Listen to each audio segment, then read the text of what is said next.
So we're gonna call, because we're only warned as an executive committee, we're going to call the Wyndham Central Executive Committee to order.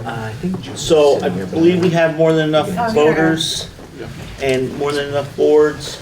So we will, we'll start off with welcomes and introductions. So we'll run around the room. We'll start with Mr. McFadden. I tried to put some lotion Ken on. McFadden, Newfane. Tammy Mace, Newfane. Sherry Green, Brookline.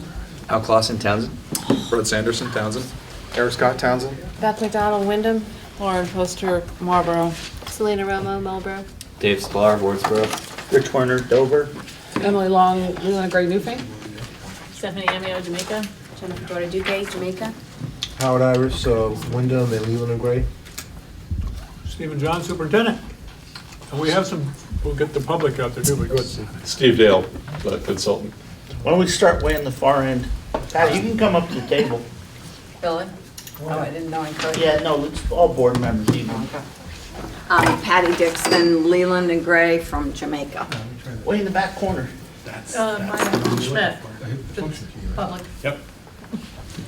Mike Eldred, Deerfield Valley News. Chris Mays, Battle Reformer. And Francie Marbury, Marlboro Principal. Oh, Bud DeBonis, Chief Financial Officer. And Joe Winrick from Leland and Gray, just representing Townsend. So we're gonna review and, yeah, okay, so they didn't warn this as a full board meeting. My apologies. So we're gonna try to reorganize, take 10 minutes to reorganize. We can't do that tonight because it wasn't warned. So we're gonna go to review and revise the agenda as may be advisable. Any comments, questions, answers, thoughts on the agenda? I don't think we can amend it enough to make it a full board meeting. We don't have a quorum, is what you're saying? No, we don't have a quorum now. We just don't, it wasn't warned, and that's kind of outside of our, to revise the agenda to be a full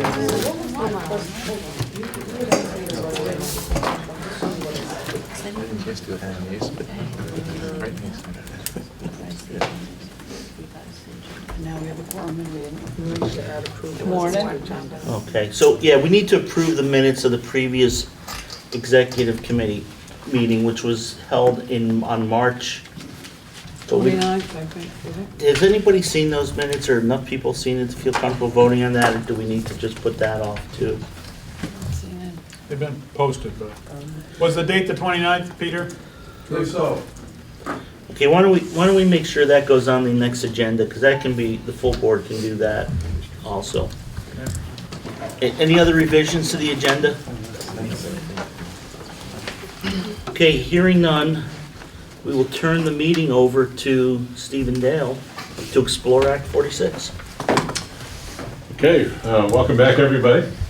I was telling a couple folks when I first came in, since our last meeting, but you're saying it was the 20, was this meeting the 29th or was it the 18th? We had the 29th was our last, the 29th was the Oh, Leland and Gray the one. Leland and Gray meeting, yes, I knew something happened. And our Okay, last one yes. was the 23rd?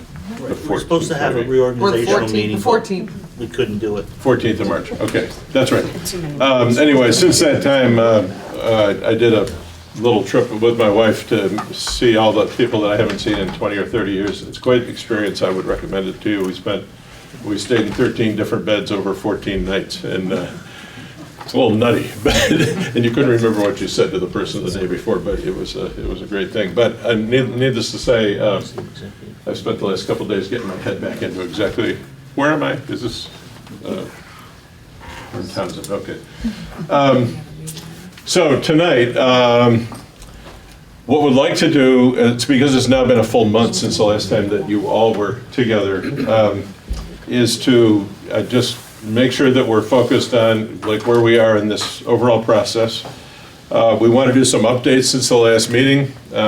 Although there's a couple specifically mentioned on the agenda, we want to hear where everybody is, because I know there've been a lot of meetings, a lot of conversations, even some votes, or tentative votes. I'm not sure exactly what has happened, but it's important that we all get in touch with where we are. There was some data that has been requested. Bud has some financial modeling of what the world would look like under certain scenarios going forward.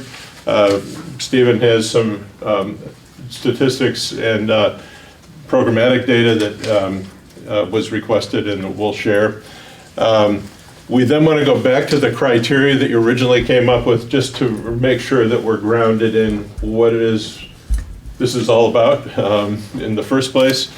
And then we want to talk about the specific options that are in front of you. And I know that the more we've talked, they start to fall into certain fairly narrow categories. So I wanted to go through those, make sure everybody's understands them in the same way, and make sure that we haven't missed any significant freestanding possibility that's been out there that we haven't done given justice to. Then the hope would be that by the time we finish all of that, either there will be an emerging direction, which would be, the ideal would be that people begin to say, maybe we should go in this direction or that direction.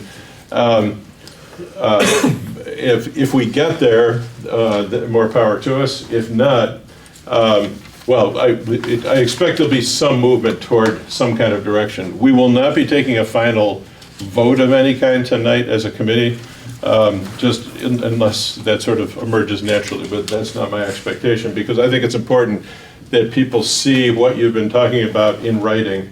I will draft up a report after tonight. The report will be wherever we are. I mean, I won't make up stuff that we haven't dealt with. It'll be a recording of, in essence, or a summary of what you've done to date. It will be sent out to you in advance. You'll have an opportunity to do some back and forth on what's in the report, and obviously if we haven't concluded, there'll be a big empty chunk at the end there in terms of what the end of the conversation is about. There have also been a number of questions that people have asked as you've done work on your own about, what about this? What about the study committee? How do the study committees work? How do they get formed?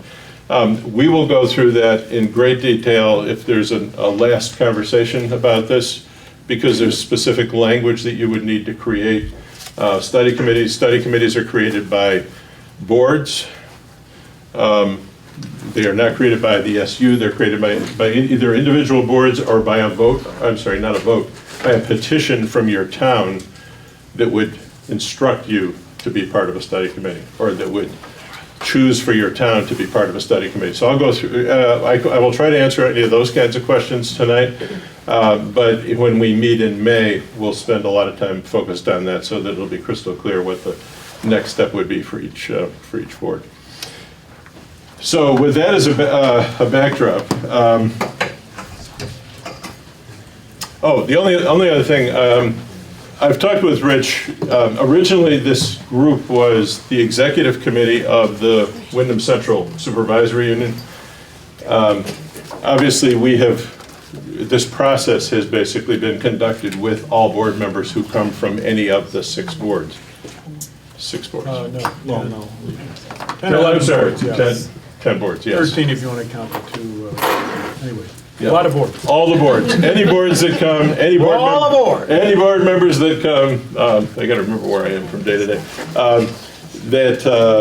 we have not, it has not been sort of only one designated voter. So when we are doing some weighting here in a few minutes, any board members who are here, and I think you're all sitting at the table, please participate in the process, because ultimately this will be trying to agree on a general direction for the SU to provide guidance for your individual boards, recognizing that they'll have to decide.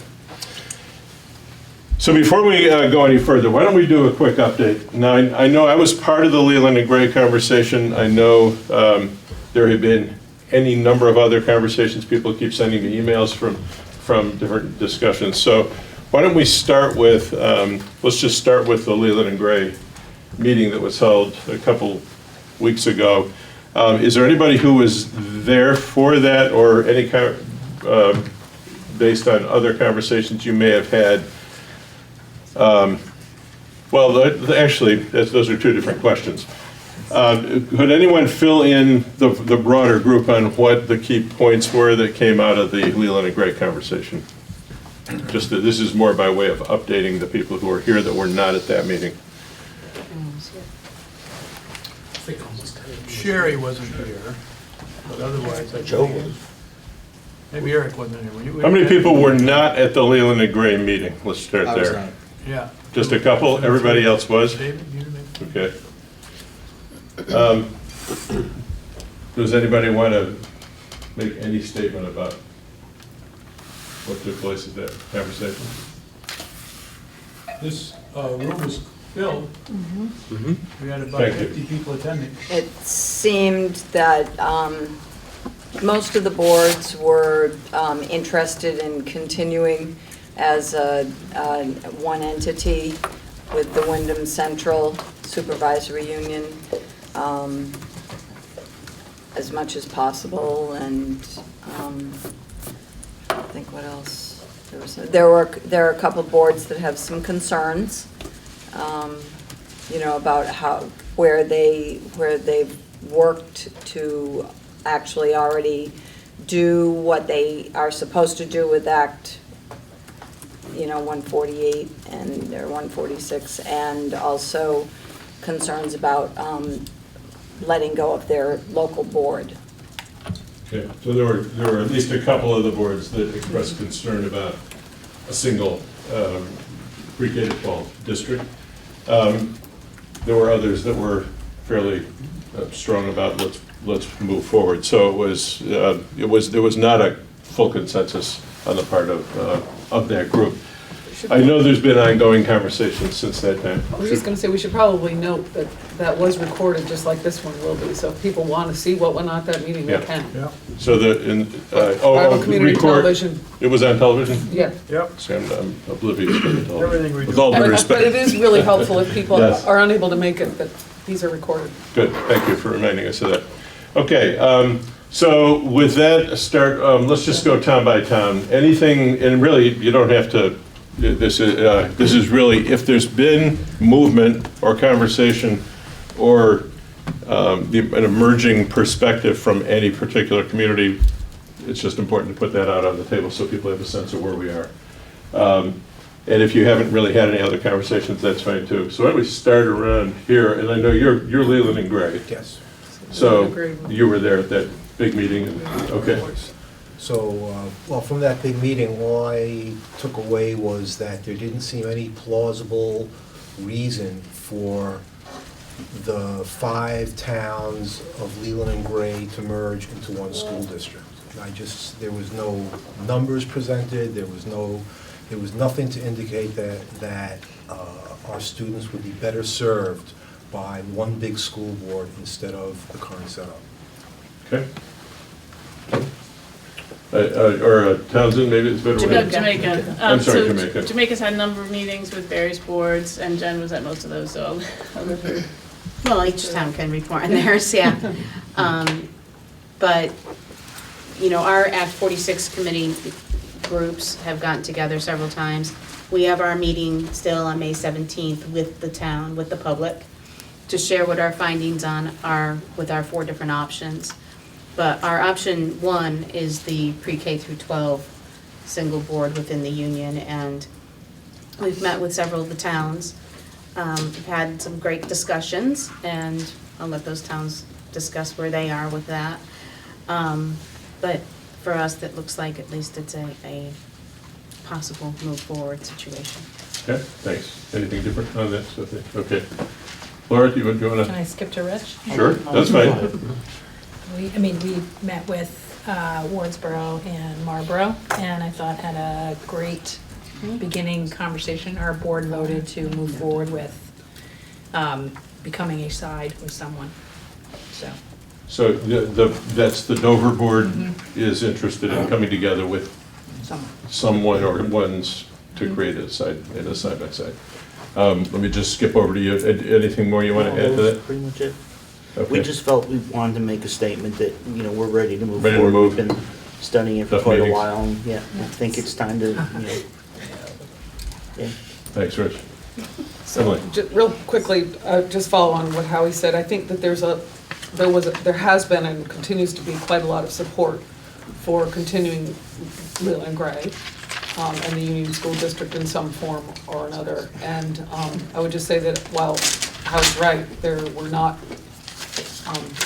we're getting the information tonight on the financial modeling and other things, so that wasn't available at that point in time, so we really didn't get into that level of detail yet. Okay, But there's a lot of support for Leland and Gray. thanks. Next. Wardsboro. Wardsboro, yes. So we had the meeting with Dover and Marlboro. I thought it was a very positive meeting. Personally, unfortunately, our board does not meet until next week, so we haven't been able to discuss it as a board yet.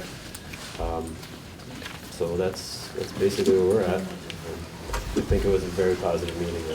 Okay. We would push for going with the size like that. Just remember, in terms of decision-making process, this is, it is complex when there's not a defined board that's taking specific action. In other words, everybody's trying to bring everybody along, which has great, it's a great collaborative, involved process, and it makes it harder to make a decision to move forward. So, for example, ultimately, whatever you decide on a SU direction to recommend, your boards are ultimately going to have a debate and take a vote, a formal vote on, we're going to do this. So what you're doing now is basically consulting, with your boards, you're trying to come up with enough confidence, those of you that are sitting at this table, that, yeah, we're ready to sort of say, let's go down this track as a recommendation to the boards. That's what you're doing right now. So you don't necessarily, I mean, it's good that you're doing all this consulting back and forth, but your board doesn't necessarily have to vote on your position when you come here at the Act 46 conversation, if you understand what I'm saying. Okay. So Marlboro, we had a couple of meetings since we were last together. We sat with these guys, and again, I think it was a really great conversation. And then the night after that, we actually met as our Act 46 committee and started to, we finished having a townwide survey, of which we got 155 responses. Go Marlboro. So we're now in the process of kind of diving into what does that mean and figuring out how to interpret that information and figure out our next steps. But are feeling like we had a really good start with a conversation with our neighbors. Excellent. Thanks. You guys are all together? Poster, Okay. also Marlboro, and I wasn't able to go to this fabulous meeting that you all had, but I was at the meeting the next night, and I just wanted to publicly say that Marlboro's pretty grateful to all of you that you would even consider letting us come in, since we don't have the same configuration and we're not at all sure how it would work. But, we had a positive conversation about possibly joining that study group and seeing how to get that hat to fit that doesn't quite want to fit Marlboro. So I think Marlboro's making good progress, at least in terms of investigating everything. Great, thanks. Wyndham. We attempted a meeting with Jamaica, but the weather was fairly poor and they couldn't come up the hill. But Jen did call us while we were at the meeting, and so I think we were trying to still form a time to meet. We meet the first Monday of the month, so I'm not sure we even solidified a date, but certainly the effort's being made. So you guys as a group haven't talked much more about how you I'm see pretty yourself? leery about losing its school board, so, but no, we like I said, we're trying to talk with Jamaica and see what the possibilities might be. Great. Jamaica gets the ambassador award or something. Yes. Yeah, they do actually. Jen came to our board meeting last week, the week before, last week. Better weather. It was much better. We had a really good dialogue. I think all board members on Townsend's part were there. It basically reiterated what we talked about at our last supervisory union meeting, which was that we're interested in this side by side as Townsend being pre-K through 12. And we think that that makes a lot of sense. We're looking forward to, it's not the exploratory committee, but potentially looking at the next level. Great, thanks. You guys all set on that? Yeah, I Okay. just pile on it. Thank you, Jen, for coming to the meeting. I really appreciate it. You guys You are and welcoming, we appreciate that. Joe, do you want to pick that? I don't know what I can add.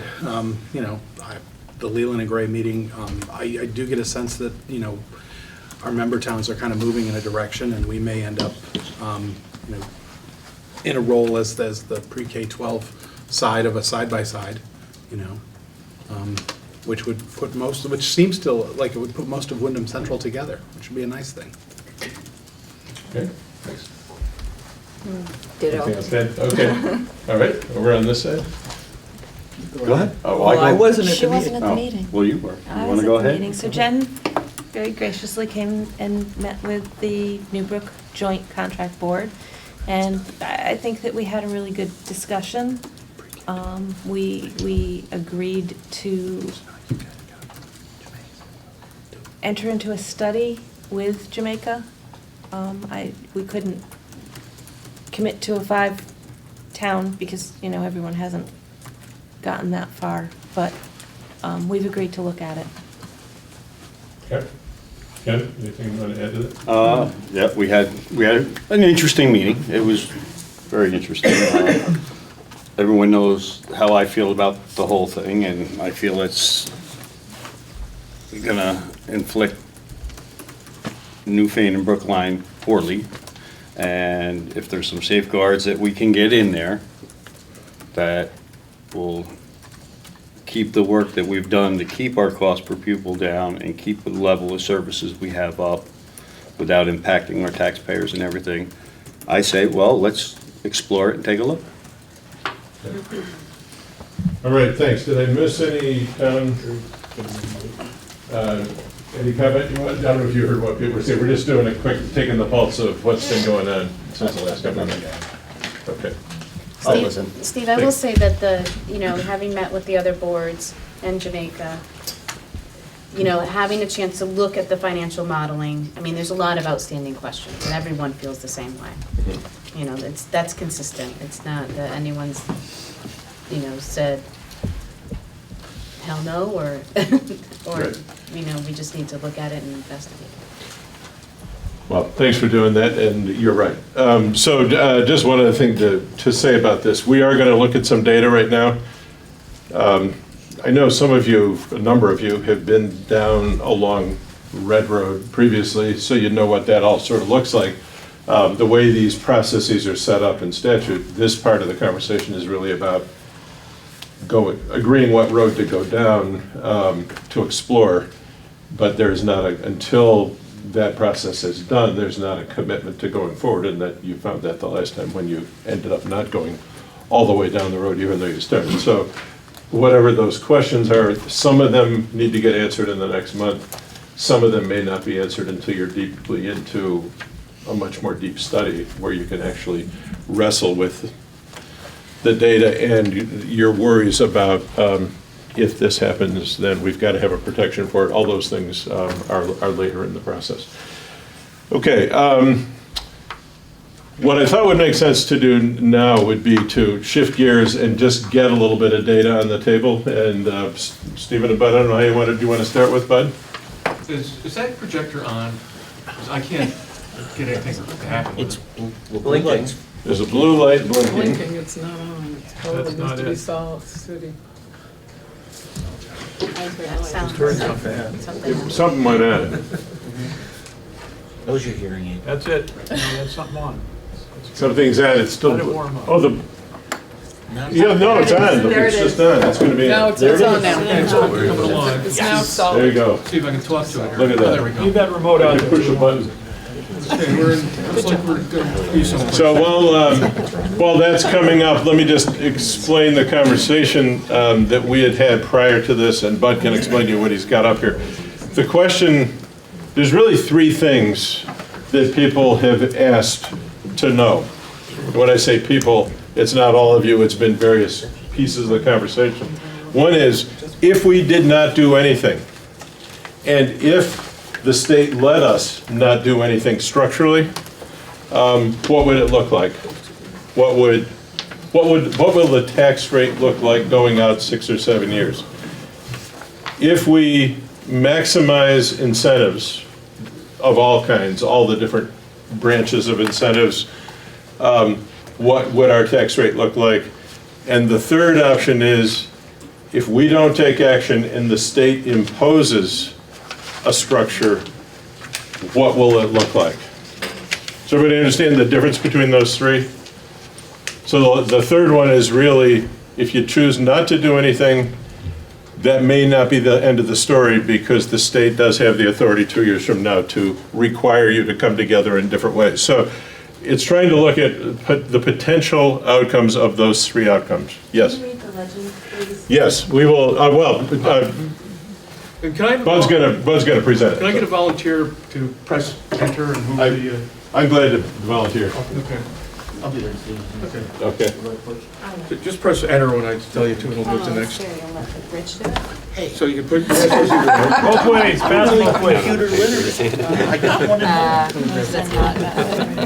Yeah, look. Oh, yeah, that's a good Pass idea. them both ways. Shove some down the other direction. I love when. Okay, as Steve was saying, there's essentially 3 scenarios we're looking at. Wait till I get the information. Okay. Did you get one, Rich? Yeah, she's got one on there. It's all the same. No, I'm watching it right now. And I think it's probably a little easier to see on the screen with, in Technicolor here. The blue line here is, it says projected tax rates. That's the do-nothing scenario. If we did nothing and we're allowed to do nothing, that's where we're seeing taxes. This is for the town of Brookline, where they would go. We have the conventional merger for the 5 Leland and Gray towns. That's coming together in a K-12 district within the Leland and Gray structure. Really looking at 2 scenarios at this point. One is a Leland and Gray combination, K-12. The other projections that I did, based on the conversations as I understood them, I did a Wardsboro-Dover combination as well, so you can see what happens with that. But this is Brookline with conventional merger would be with the Leland and Gray towns. The green says with merger imposed. That is, if we did nothing and we waited for the State Board of Education to impose a merger, the assumption here, and that can be debated, the assumption is that if the state were asked to impose, got to the point where they had to impose a structure, I think my personal view, and I don't have anything other than my gut feeling to support this, is that if the State Board of Education were to impose a structure, they would expand the 7-12 structure into a K-12 structure, and so that's why we looked at what would happen if you had the merger imposed by the state. Now, this is a bit, Brookline's a bit of an outlier, because you see their taxes are higher with imposed than doing nothing. And you'll see that doesn't follow through with the rest of our towns. Rich? Jamaica, you see if Jamaica does nothing, that's the blue line, you see taxes would expand significantly compared to the red line is with the incentives. But even without the incentives, which is the kind of gold line there, an imposed Leland and Gray K-12 structure would still be cheaper for Jamaica than doing nothing. And I see a hand up. Yeah, what are you basing these on? I mean, are you just basing a 7% increase? Okay. And how did you come up with if it was when we were imposed versus we did it. Okay, there, first of all, an assumption that's been used in a model that was developed by the, help me out. Superintendent, school boards, and Visbit. Thank you. There's they built some assumptions that I adopted, taking their model and tweaking it, if you will, to our circumstance. So there's a 2% a year increase in education spending costs built into the models. The difference between the merger imposed and the conventional merger is with the conventional merger, you get the 8 cents, the 6 cents, the 4 cents, the 2 cents, and you get that you don't lose your small school grants and your hold harmless. With both doing nothing and the imposed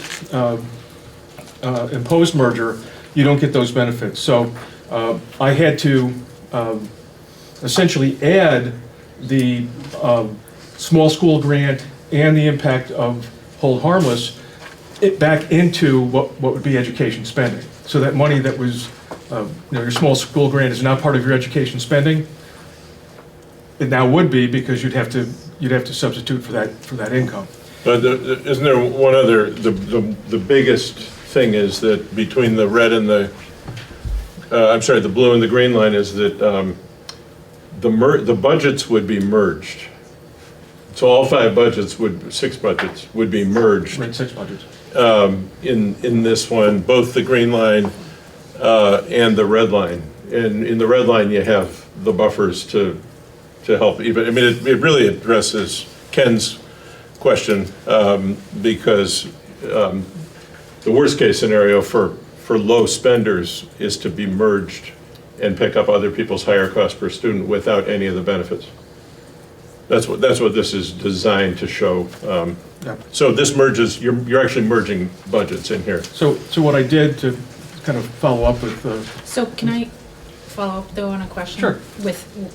Without making any cuts or presuming any savings? That's right. There's no savings? This doesn't assumption. assume that by coming together, you can actually run more efficiently. There's no assumptions in here about anything else. It's basically designed, if your costs go up 2% a year and you hold everything else constant except the 3 or 4 things that we just talked about, including the collapsing of budgets into a new, bigger district, what would it do to a town's tax rate?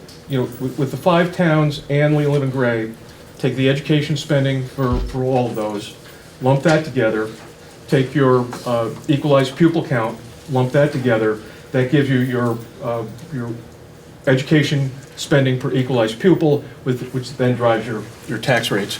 And then with the 2% increase, drives that up. Rich, can I have the next slide? Newfane. If Newfane does nothing, that's the blue line. With the merger imposed by the State Board of Education, that's the green line.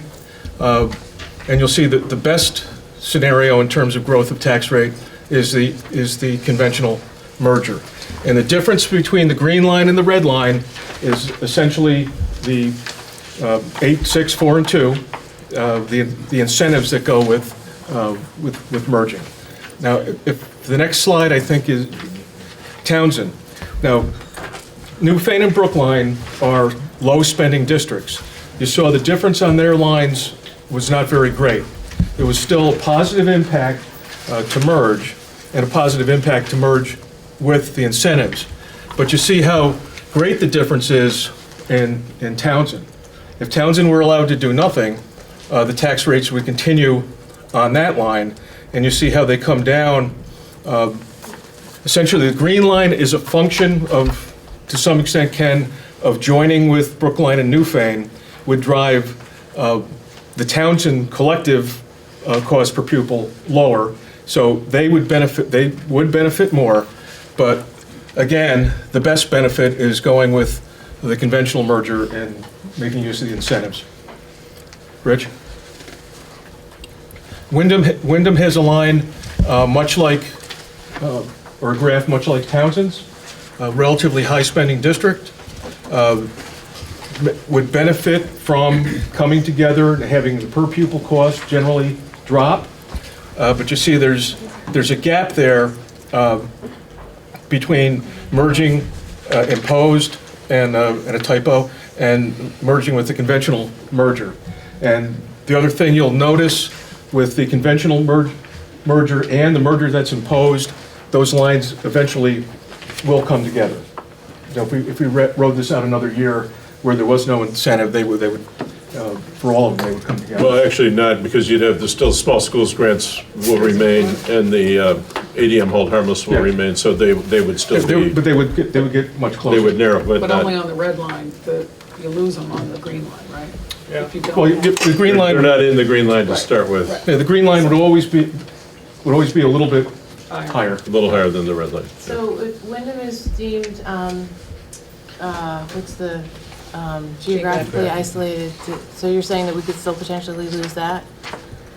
If we didn't do anything? My understanding, I'm sure Steve can speak to this as well. My understanding is that what geographically isolated means under Act 46 has not really been really nailed down to the floor by AOE. Is that fair? The state board has to adopt rules. They have not yet done it. I think most people I've ever talked to over the years have said they expect Wyndham is probably would fall into the protected category under most scenarios. And what does it mean for, and how, you might have the number, how much we send aside from we have our school budget, and then we have what we send to Montpelier. Is that all included in this? Well, no. Or does that get spread around? Oh, That no. doesn't impact these numbers. I have those sitting on my desk with a bunch of other numbers, but they're not in my head. Okay. I mean, Yeah, but this whole law doesn't affect the state fund, the state So we funding would still be scheme. responsible for The sending taxation that. scheme. That wouldn't get split up with if we were to merge with other. You're talking about the amount that your taxpayers pay into the state Yes, system? Yeah. That's really not part of this conversation, Well, as this I is the understand. homestead tax rate. That's correct. This is only the homestead tax rate. That's correct. That's correct. Only homestead. Do you have numbers to back all this up? I mean, all I'm seeing is a bunch of lines on a piece of paper. I was expecting to see a detailed spreadsheet with some real numbers on there, and I don't see that. Okay, let me say a couple things about that. This is a process that to some extent is gazing into the crystal ball. And the reason I resisted, and these numbers came off a spreadsheet. It's not that I drew a line. Right, I want to see the spreadsheet. But what I'm trying to show here is clear trends depending on which path you take. Now all these numbers could change with such things as a change in your CLA in each town, and that changes every year.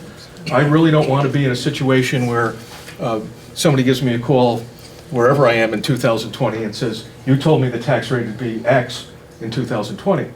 A lot of things can happen in terms of CLA and other variables that will move that tax rate. But I think it's absolutely clear to me, looking at the numbers, is that I don't think this is anything that's unexpected. Brookline and Newfane still benefit from merging, but because they're small, relatively small per pupil expenditure, they don't benefit as much. Towns with a higher per pupil cost, Wyndham and Townsend are fairly high. They would benefit more so from a merger. So that's In terms of the question of time, I mean, I'm assuming that anybody that wants to look at numbers could look at Right here, spreadsheets. I want to look at some of the numbers. So I would suggest you guys, figure out how to do that separately. This was, the purpose of presenting it this way is obviously when you look at rows and rows of numbers for 10 districts, it gets pretty complicated on the board, but you can look at your numbers. Yeah, I want to see the numbers behind this, because this is Yeah. just a bunch of lines. And I would also add that for the foreseeable future, the lines are congruent. There's no savings. If savings don't show up, that graph doesn't take up into the sky until 2019. And as you said, Nobody has a crystal ball to say what our tax rates are going to be in 2019. So let me just make a couple statements about this. First of all, nothing happens until you take action. So in other words, it will stay the same, even if you set up study committees, even if you voted a year from now to create new school districts, they don't take effect until July 1st, 2018, which is fiscal 19, which is why you're not seeing anything change, because it will be status quo, basically, until 2019. By 2019, we could have a new Secretary of Education, a new governor, well, we'll certainly have a new governor, a whole new plan, great plan for our school system here. So I really question basing our decisions on these lines that just seem to go up into the sky, again, without seeing the numbers that underlie them, and also taking into account, nobody really knows. So may I say, so I absolutely hear this. I think that's a valid point for a little further down the road when we're looking at, okay, I mean, my understanding is what we're looking at right here is where you're at today, if you stayed on that same trajectory, which I would say is not necessarily likely, and you choose 1, 2, or 3 of these paths, this is what is likely going to happen to you, right? So the blue is you are going to lose your small schools grant, which you guys are not likely to, probably. The second is with the merge imposed, right? So if the AOE comes and does it, and the red is based on, and the green and red are based on the whole Leland and Gray, correct? That's correct. That's based on, so that's taken all 5. It's not detailed. You can't. We're trying to make decisions here about if we're going to move forward. Right. And so I was hoping to see some information about what real savings and improvements. That's part of the study. Yep. that would be part of the That would study. be part of the So this study. is like, how This are we, was- do we even want to do this study? This is simply it's a high-scale modeling, but the only thing I would challenge you on, Howie, is that I believe this is a real reflection of the trends. It is not it's not an actual tax rate. There are a lot of things that will happen in the meantime that may increase cost or decrease cost, but if you're holding all things equal, this is what the law drives toward.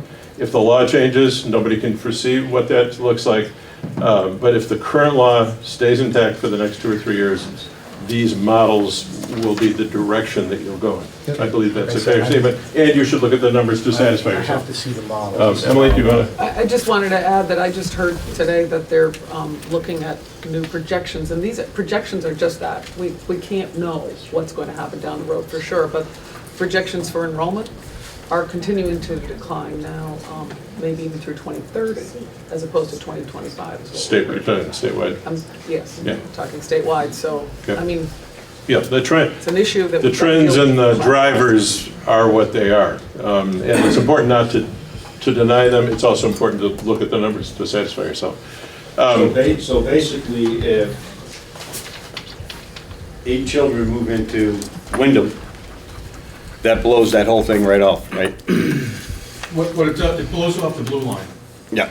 It'll modify the green line and the red line to some extent, but those 8 youngsters would be added into a population of about 577. So the impact would be much less on these two. On a lower scale than high. Yeah. But, so in other words, basically, this is what, saying an average of 2% per year?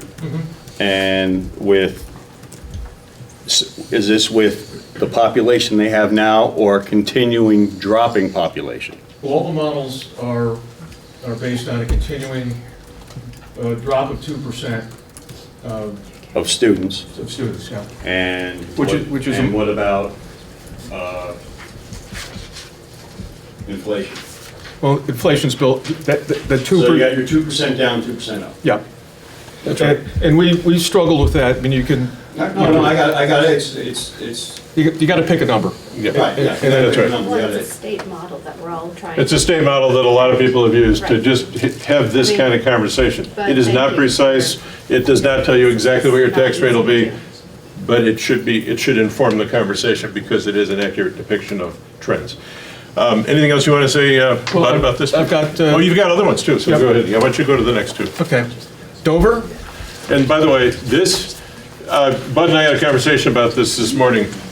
Not being aware of your, I forget how it was described, but your conversation with the three towns. All he has done is modeled Dover and Wardsboro. He did not include Marlboro. It is easy to add Marlboro into this conversation, but the thought was go with, try to display the impacts for the towns that have already been having some specific conversations, but those can be added easily before the next meeting. You might want to answer this later, but our question about Marlboro, let's say, because we don't really do a side-by-side with them, if we joined in some way and the state blessed us, do we automatically lose our merger grant and our hold harmless just because we can't possibly fit anybody else? Under the current law, if you're not covered by some option that was drawn up in Act 156 or 153 or 46, you don't get any of the benefits. You could still be part of the SU and life would go on, but you would not, you wouldn't get the protections, as I understand the current law as it stands. Okay. This is, I'm sorry. I'm sorry, just one question on this one, Dover in particular. So 2019 to 2022, that looks like about a 25% increase in the blue line.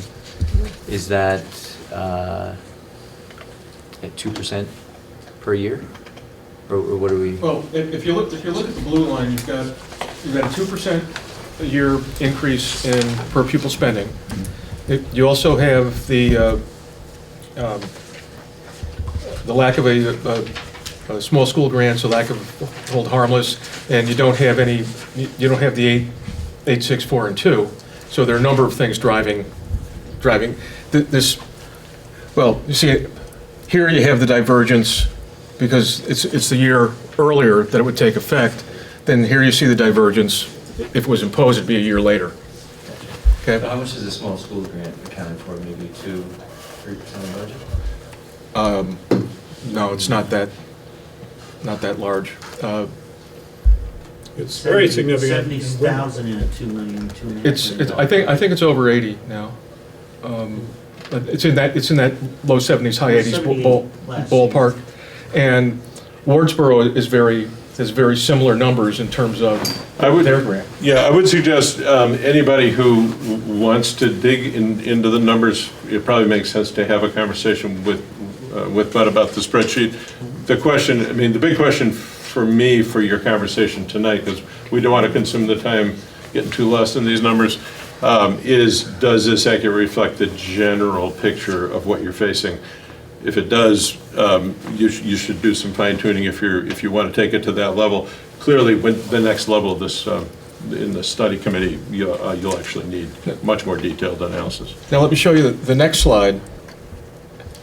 You see, Wardsboro and Dover end up with very similar numbers. It's because they're starting off at fairly similar numbers in terms of the tax rate now. There's not a lot of divergence between those two tax rates. The same forces go into play when you put those budgets together. And so you have very similar structure here with just the two financially similar districts coming together. And when I say financially similar, I'm talking in terms of education spending.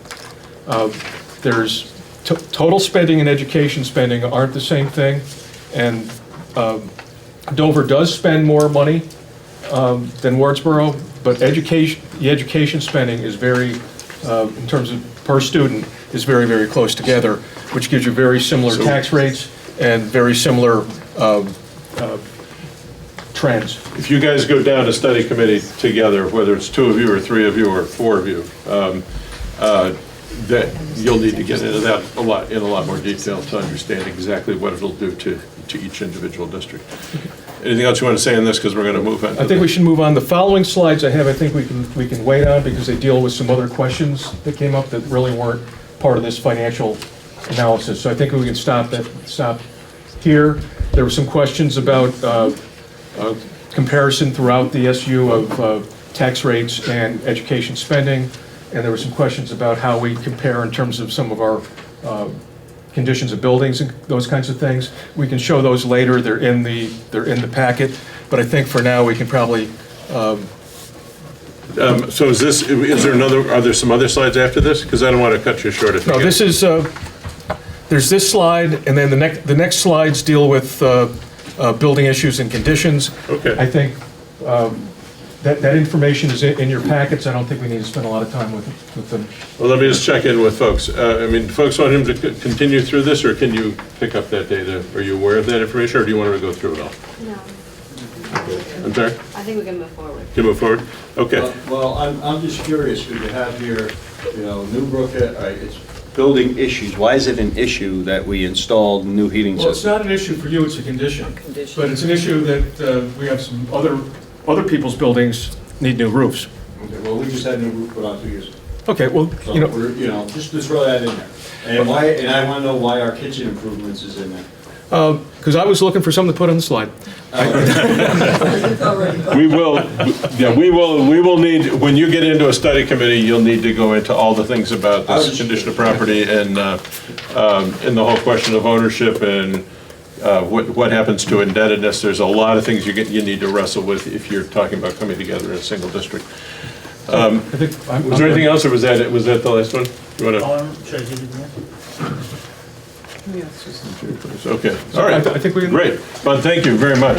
Thank you. That was helpful. Yeah, Ken, just to be clear, that the purpose of that summary was not to be inclusive or complete. It was to respond to the question of what about looking at the different facilities we have, conditions of the building. That's something to keep in mind when you go to a more formal study and have to work on articles of agreement and figure out what the assets are and what the liabilities are and what you have to deal with. I mean, we fortunately don't have a lot of indebtedness around the SU, but that's certainly something that has to be covered as well in your consideration of the future. Excellent. Okay, thanks. Stephen, is there any other information that you had that you wanted to go through, or should we? Well, I can move this along pretty quickly, but I do have something here that was requested, and that has to do with programs. How do we compare the programs in the different schools? So if you take one of these, it's a two-sider,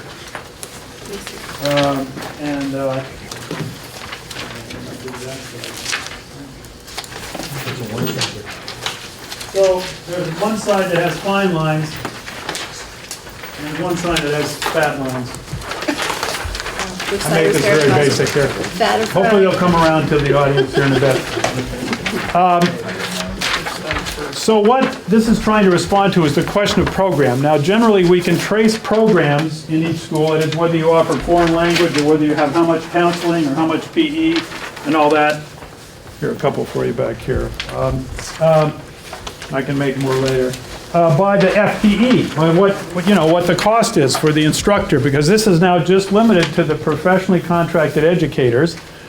And if you go down the columns for each school, you'll see what they're adding up and what they're providing. If you go to the left column, you'll see whether it's PE for PE, or whether it's N for nurse, or C for counseling, or A for art, or L for library, or IT for technology, integrated technology.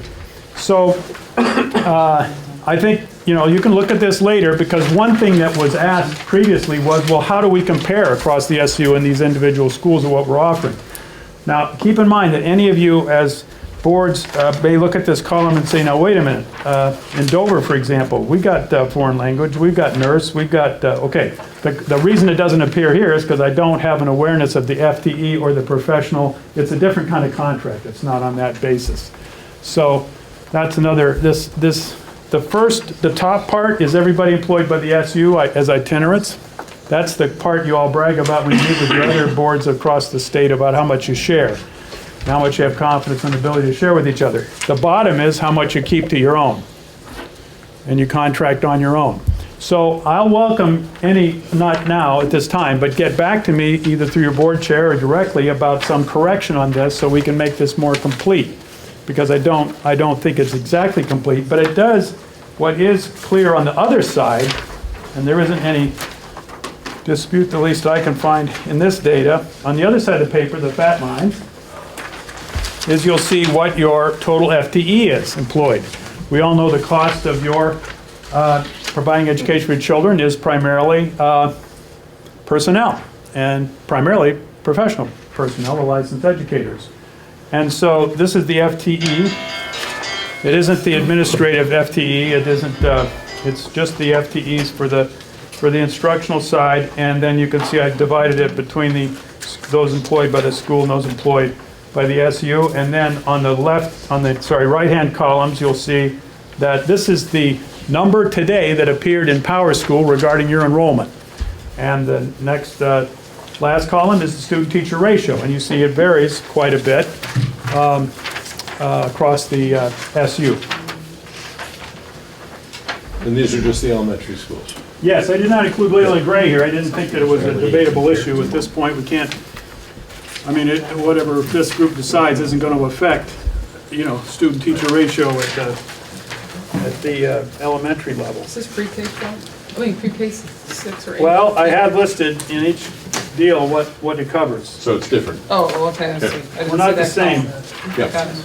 That's one thing we got going. That's one thing we got going for sure. Okay. All right, so what we're going to do, because we've got about an hour and we'd like to make some progress, this is the beginnings of this discussion.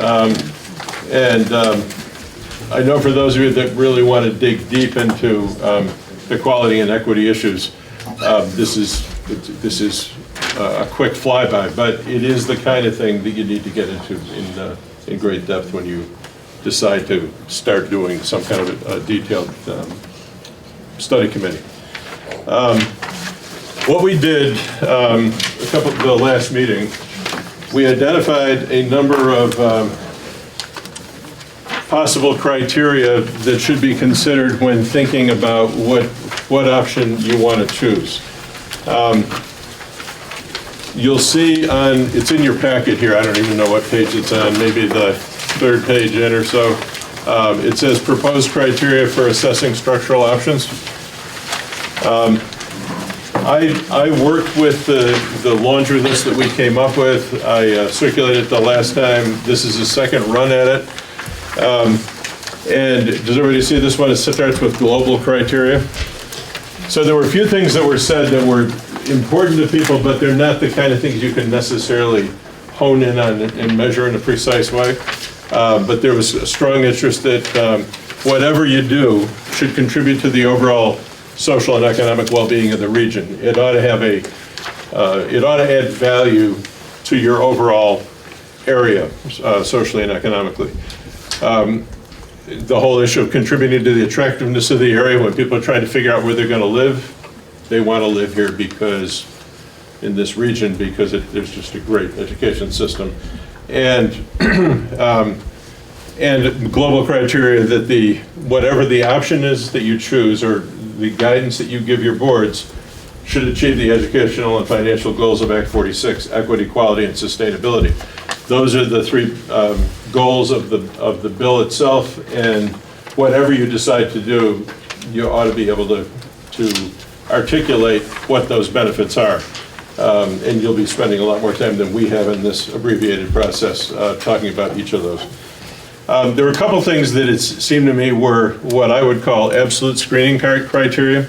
One was, early on I heard people say, we don't want this to be about cannibalizing each other. We don't want it to be about somebody's going to make gains at the expense of somebody else. So that whatever you decide to do should achieve improved equality and equity by raising the bar for everybody, does not result in diminished quality or opportunity for students in any of the communities. So some of you are proud of a certain program or certain kinds of teachers you've been able to attract, or your building improvements that you've made, and you don't want to see those good things knocked down because you're now trying to sort of equalize for everybody. So those are things to keep in mind as we talk about these specific options in a couple minutes. And the second screening criteria, absolute screening criteria, was it's clear to me that folks want to keep the choice options that they have. And I put in here if desired by towns, because I know that there are some decisions that some of you may need to make. I know the whole Marlboro conversation about 7th and 8th grade and all that. I mean, there may be things you guys want to talk about, but it is clear that you want to respect the tuitioning options that people have had. And that's protected by the law, but it also, it was clear that that's a value of, that underlies your whole effort. So the 5 major criteria, and you'll see the list of items under them do not necessarily reflect, I mean, this is just my consolidation of all the items that were identified. Strengthens educational opportunities for all students throughout the region, and there were a whole lot of things that people spoke about.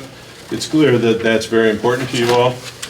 The second major area was to assure that the ability to focus on the needs of individual students, and under that was the whole issue of transportation distances, assuring that students can get individual attention, and we're not creating some kind of large monstrosities that where kids get lost in the shuffle, and that there be more ability to have choice among public schools so that you can try to match the student to the program.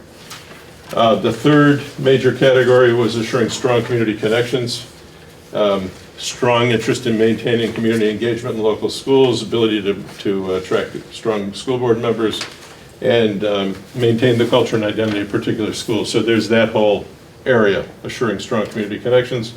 The fourth criterion was provides the opportunity to function more efficiently, both to put more resources into quality and equity of education and to address taxpayer concerns. So I've heard a lot of interest in making sure that programs that have had to be cut, you can put back. If you're looking to try to raise the bar for everyone, you need to find where those additional resources can come from to try to make sure you can move things up.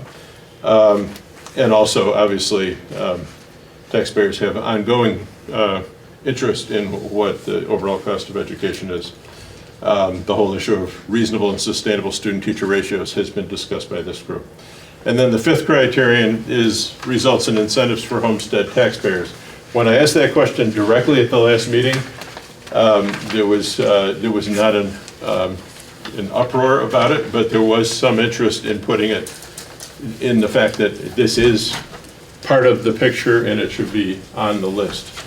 So what I want you to do right now, we're not going to take a long time to do this, but I think it will inform the decision-making that we'll do at the next meeting.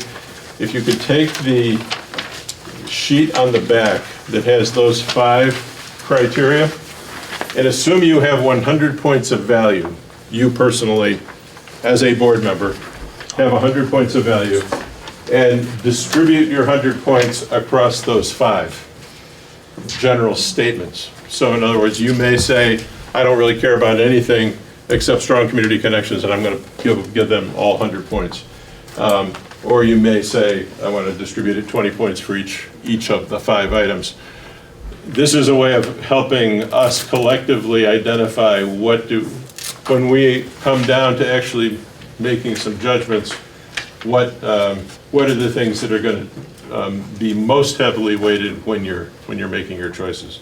So if you could just do it on your sheet right now, look back at that full list and identify, spread your 100 points across those 5 items. Is everybody clear what we're asking? And then I'm just going to do a quick run. I'm not going to try to average those unless we've got somebody, actually, Bud, since you're back there, maybe you can do the math for us while we continue the meeting, because I don't want to take the time to do the math, but it won't take us long to do this. So if you could just take a minute to...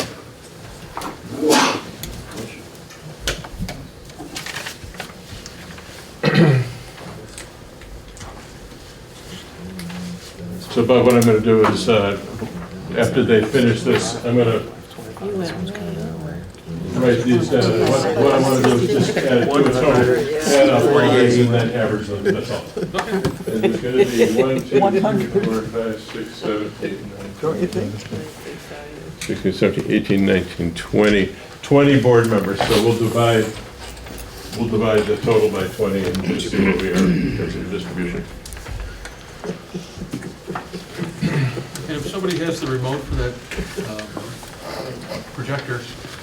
We'll turn it off. More time for circus.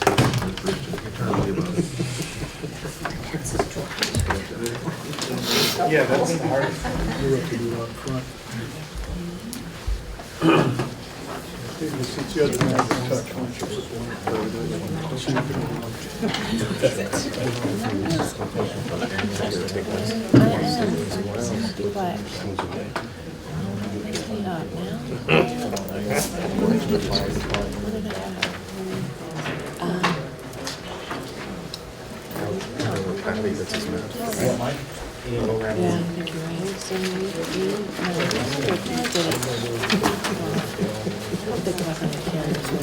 Actually, I think it actually might be more efficient if, Or just hand these sheets in. yeah, why don't I collect those and, I'm just thinking about time. What's that? He could work up the numbers, yes, he could do the averages and then we could talk about it. All right, if you've done your sheet, if you just would hand it to me and Bud will do the numbers. And we'll come back to those at the end of the time. You lose your last page, that's right. So you can return them to you. Well, I think so. Anybody else? I had to do it twice. Any others?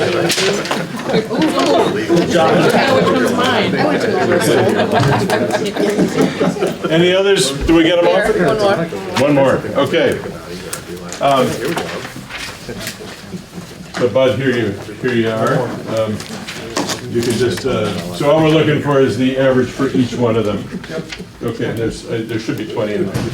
Okay, so while we're doing that, then what I'd like to do is move on to the question of the concrete options that are here. I know this is where we started off this meeting. On this, oh shoot, you didn't give away, no, hopefully you didn't give away the sheet that has the important stuff on it. Yes, we did. Probably did. We already reviewed that. We're trying to save paper. We already reviewed that. You want to make copies? We just need one of the options. Don't need it. Yeah, all we need is one with the options. Sometimes consolidating is not Somebody had to say that. How many want a copy of this thing? Somebody had to say this. It's the structural options. It's what we're looking for. One? Everybody got this one? We're good. All right, so what I'd like to do is two things with the time we have left. Actually, there's more than that, but we'll clean up a couple things at the very end. I'd like to go through these options, make sure you understand what they are, make sure any questions you have about them get answered, and then make sure that we haven't missed one that you've been thinking about or talking about. And then we're going to see where we are relative to these options. And it's not, because it may involve people who are not in the room, other districts. One of the key things we need to sort out is if there is anybody else involved, how are we going to get that resolved in the next 3 weeks? Because we are getting to a time when we need to begin to narrow these. So the first was a single union district. This was put up on the sheet the other day when we did the brainstorm. As you know, to create a single district requires everybody to have the same operating and tuitioning patterns. You've already said you don't want to do that, so I'm assuming we don't want to spend a lot of time on that option. So I'm going to keep moving on unless somebody wants to stop me for a discussion.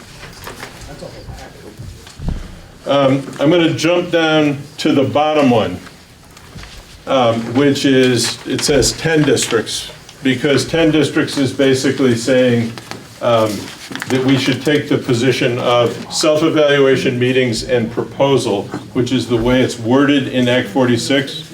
And basically what you would be proposing to your boards would be to make the case to achieve the goals of Act 46 while retaining the structural the current structure of all the districts in your region. And I need to know whether this is one, I know that there had been some interest in that. I think, Howie, you had spoken for that position previously. Window, yeah, Ted. So you guys have been talking about wanting, One of that, not just that, but yes, that was when we were. okay. Yeah. Keep in mind, what you, the reason that you all have come to this table is to try to reach agreement on a general direction. Right. And the 10-district direction would require you all to come to a conclusion, that that's the position you want to take. So there is some level of interest in that option, so we will come back and do a show of hands in a few minutes about that option. So that's what the 10-district option is. Could I speak to that? Sure, go ahead. Yeah, I'm going to speak in favor of that 10-district option. Long before Act 46, Vermont school districts have been merging, consolidating, sharing, forming union districts to present better opportunities for their kids, and our supervisory union has been doing this all along the way. I've yet to see any convincing evidence that giving up our local school boards is in any way going to improve anything for our kids or save any real money.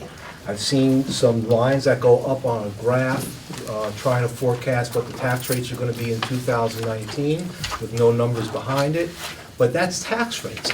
That's not savings in running our schools. That's just the imposed rates by whoever happens to be in Montpelier that year setting out the rates. So what I'm saying is we have a great system for administering and running our schools that already has sharing, that looks after our little schools very well. So I don't see anything that Act 46 is bringing to the table that improves stuff for our kids. Okay. So a spokesperson for the 10-district option. So let me just see a quick. Can I say one thing? I'm sorry. Yes, you can. I understand where you're coming from, I really do, and I believe a lot of the boards here feel strongly about that because we love our schools and we think we're doing a great job for them. What I want to say is that this option doesn't go away just because we go into a study and we do a study and we find out the facts and we lay it out. If we decide in that study that this is the better option, then we don't get in it together. Then we say, guess what? We've studied it. We've already studied his red district. Listen, under Act 46, this is what they're asking us to do. Well, but this is an option under Act 46. But when I'm saying doing the study, getting the facts, because we don't have all the facts, and to your point, we haven't seen all the numbers. I haven't seen any numbers. So if we want to see them and we want to study them, I think that keeping in mind that this could be an option if we learn that what some of our gut feel is about our schools is true, then we could still do that. If we keep our districts, each district will always have the opportunity to close their school, merge their school. Every school district since we started, since the beginning, has always had that option. We have 2 districts in this town, in this supervisory union, that decided to eliminate their schools and tuition out their kids. We have 2 districts that decided to merge their schools. As long as we keep our individual school boards, we will always have our options on the table. Once you merge your town school boards, you've lost that option for your town. You've now given up that right that's in the Vermont Constitution, where it says each town shall maintain an adequate number of schools for the convenient instruction of youth. This Act 46 is asking us to give that up in exchange for what I'm asking, and I haven't heard anything positive. Okay, so go ahead. I just think that the likelihood of the state allowing us to do this is pretty much nil, so it takes away the point. I mean, they're not gonna, I think it's been made very clear that the state is going to make us merge in some way or another, and so that the 10 district, we might request the 10 district option, but I don't see it ever Has the state coming ever to pass. forced a merger? So keep in mind, this is, your group needs to come to a conclusion about what you want to recommend to your boards. Howie stated a position, that's fine, and we need to respect those positions. We're going to do a waiting thing here shortly, so I want to go through the other options as well, but go ahead, one more comment on this before we Yeah, move on? I just want to, at the meeting that we had, that Dover had with Marlboro and Wardsboro, we talked about the real feeling that people have of, we're gonna have to give things up maybe in doing this. And I am absolutely not willing to do that unless we are going to see real opportunities for our kids. Now, I also think that we can make that happen. But if we don't make that happen, if that's not an end result of the study committee, I'm not willing to move forward. And so I think the 10 district option stays on the table, but I think we move forward and see, in our case, Dover was not part of that study, so. Right. So if you decide not to go forward, that would be the fallback option. Yeah. Because if there is not a side-by-side, we're going to get into the side-by-sides. If there is not a side-by-side that moves forward to your voters, that's in essence what you will be proposing to the state board 2 years from now, 2.5 years from now. So it becomes sort of the ultimate fallback position. So I think it's a good way to state it, that it's there, but the decision you'll need to make is that what you're going to recommend at this point or not. So that's really the question. This isn't for all time or your ultimate decision. All right, so let's go to the side-by-sides for a minute. This gets complicated because there's so many possibilities, but let me just talk about these for a second. 4 side-by-side union districts. Leland and Gray creates a single pre-K to 12 district. If they do not do that, then there is no side-by-side. So I'm not here to sell anything. I'm here to make sure you have the information about all this stuff. So if there's going to be a side-by-side activity, Leland and Gray would be a pre-K to 12 district. And there's a variety of process pieces that can go on to explore that possibility. Dover and Wardsboro, again, I'm going from what we talked about the last time. Dover and Wardsboro could create a single pre-K to 6 district with 7 to 12 tuition, side-by-side district together with the Leland and Gray districts. Marlboro, I know the last time we talked, you guys have many options. I'm sure you're feeling like either you have a lot of options or no options, I'm not sure which, but because it wasn't at all clear, that was on the list as sort of something to be sorted out. Obviously Marlboro has some serious choices to make. They could join together with a neighbor from outside of this SU and become part of the Wyndham Central SU as a pre-K to 8 side-by-side with the other 2. And Stratton could join together with a neighbor, and I know they've had conversations with Searsburg. There's nobody from Stratton here, is there? No. But I've seen emails. So they could, and I'm not sure how we engage them in sort of whatever we put on paper here, but they could come together with one other non-operating and be a side-by-side. So you'd end up with a new SU with 4 districts that are differently configured. And so what you would be recommending to your boards is to engage in 4 study committees for the purpose of considering the creation of 4 districts. That's in essence what would happen. And they would be separate study committees that would ideally be linked by a steering committee. It's not a steering committee, it's a coordinating committee, just to make sure everybody kind of knows what's happening in the other person's world. So that's what a 4 side-by-side union district effort would look like. Or you could do 3. And if Marlboro decided they were going to join together with Dover and Wardsboro, but obviously you guys need to align your grade levels. So the whole 7th and 8th grade piece has to get sorted out if you're going to do that. But then you'll see my note. Any of the above side-by-side models can have fewer or more, depending on exactly what happens. But if Leland, at a minimum, Leland and Gray would have to create a unified district in order for any of this to occur. And then on the last page, I just added a note because we never went back to the question of Wyndham Southwest and company. So, you know, if there's people that want to think bigger and broader and so on, we ought to be having that conversation. This is fairly contained, fairly understandable, and there's choices to be made as to whether you want to do it or not. If you want to bring in 2 or 3 other supervisory unions in all of their towns, obviously, you need to have a chapter 2 of this process that involves, or we need some other kind of a process to bring them in. Yes? A question. On the 2 side-by-side options, does that mean that one board oversees both sides of the side-by-side, or are there 2 boards then? You still have a supervisory union. So the keys to the side-by-side stuff is that they all have to be in the same supervisory union. Right.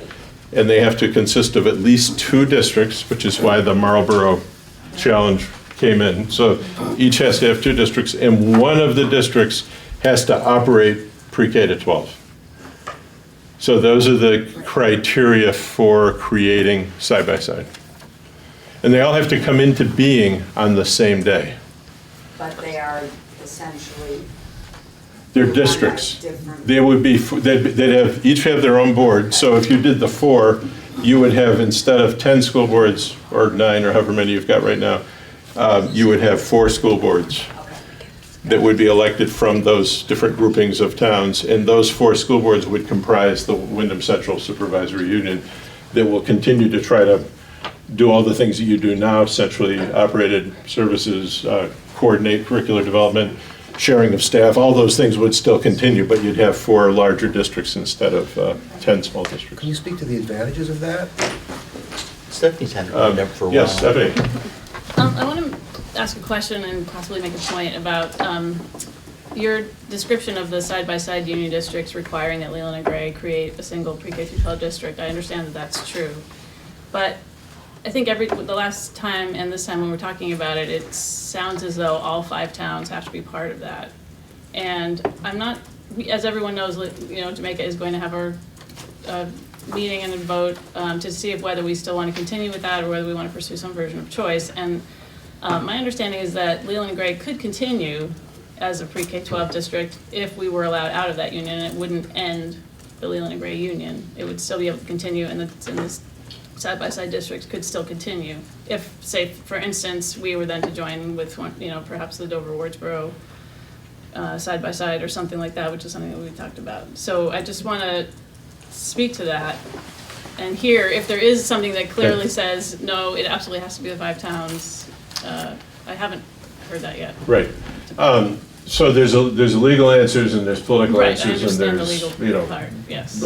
complex, you know, there's a whole lot of different things. So legally, you are correct that if you voted to pull out of Leland and Gray, and if the other 5 towns agreed to let you go, and if the state board agreed that that was in the best interest of the state of Vermont, there's a bunch of filters and reviews and all, so it's a big deal to get out.